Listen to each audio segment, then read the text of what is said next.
আসসালামু আলাইকুম রহমতুল্লাহি বরকাতুহ। প্রিয় বন্ধুরা, আশা করি সকলে ভালো আছেন। এই মুহূর্তে আমি দাঁড়িয়ে আছি একটা সর্বজনীন কবরস্থানের কাছে।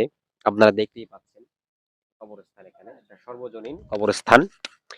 তো এই কবরস্থানের কাছে আসলাম একটা উদ্দেশ্য নিয়ে, সেটা হচ্ছে একটা মেসেজ আপনাদেরকে দেওয়ার জন্য আসলাম।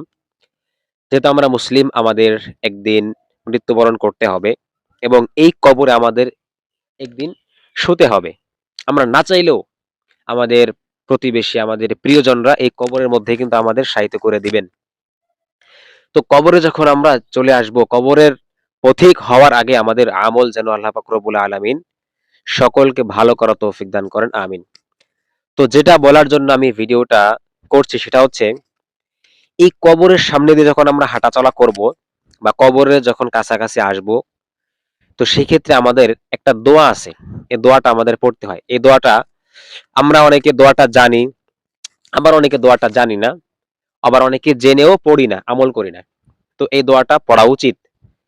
এই দোয়াটা কেন পড়া উচিত সেটা আমি একটু পরে বলি। আগে দোয়াটা আপনাদেরকে শিখাবো এবং আমিও পড়বো, যাতে করে আপনারা আমলটা করতে পারেন। ছোট্ট একটা দোয়া, সেটা হচ্ছে, যখন আপনারা কবরের সামনে আসবেন অথবা কবরের সামনে দিয়ে হেঁটে যাবেন, তখনই এই দোয়াটা পড়বেন। আসসালামু আলাইকুম ইয়া আহলাল কুবুর, আসসালামু আলাইকুম ইয়া আহলাল কুবুর, আসসালামু আলাইকুম ইয়া আহলাল কুবুর। তিনবার এই দোয়াটা পড়বেন। একদম সংক্ষিপ্ত ছোট একটা দোয়া। আসসালামু আলাইকুম মানে কি? তোমাদের উপর শান্তি বর্ষিত হোক। ইয়া আহলাল কুবুর, হে কবরবাসীরা। তাহলে একসাথে অর্থটা আসে কি?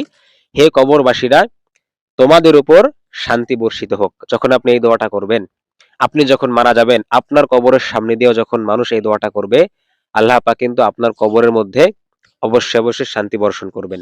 এই জন্য ভিডিওটা, যদি দোয়াটা আপনাদের মুখস্থ থাকে আলহামদুলিল্লাহ, আমল করবেন।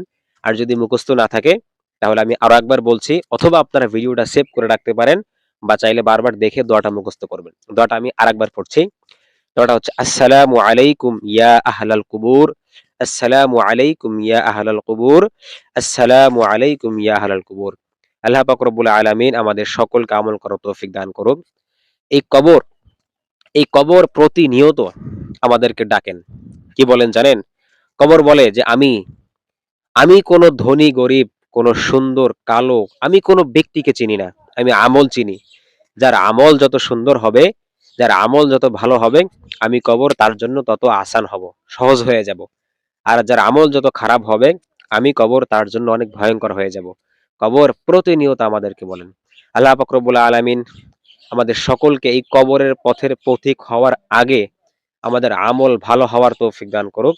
আমরা যেন ভালো আমল করে কবরের পথের পথিক হতে পারি। আল্লাহ পাক রব্বুল আলামিন আমাদের সকলকে কবুল করুক, আমিন।